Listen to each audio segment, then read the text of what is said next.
got to tell you, it's a funny thing. You know, Richard Dawkins. I don't. Have I've you had had him him on the here, program? yeah. So you know that his MO in the world is very anti-religious. Yes. I think he would agree with me on that. I don't want to put words into his mouth.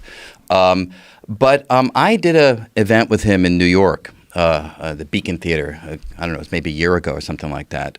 And it was very interesting because in a one-on-one conversation, his views were very similar to mine. I felt, look, we don't agree in totality, but I was saying to him, there are times I go around the world and I will do things that are utterly irrational.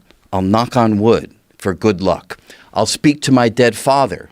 I know that he's not really there. I'll pray to God on occasion if I think that I could use that backup. Not because I think there's some bearded individual in the sky. It's just a behavioral tendency that I find to be comforting and useful. And I said this to Richard, and he said, I totally get it. I was like, what? He was like, I totally get it. He said, in fact, I don't like to sleep in a house that has a reputation as being haunted.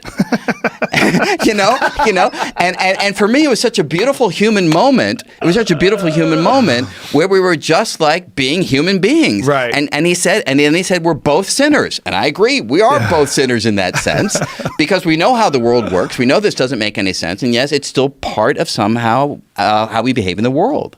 And I think there's a value to recognizing that that is what it means to be human. You will engage in the world in ways that are not necessarily strictly adhering to some rational perspective of how the scientific world operates. I would love to see Richard Dawkins outside of a haunted house saying, right. I'm not going in there. Yeah, exactly. You know.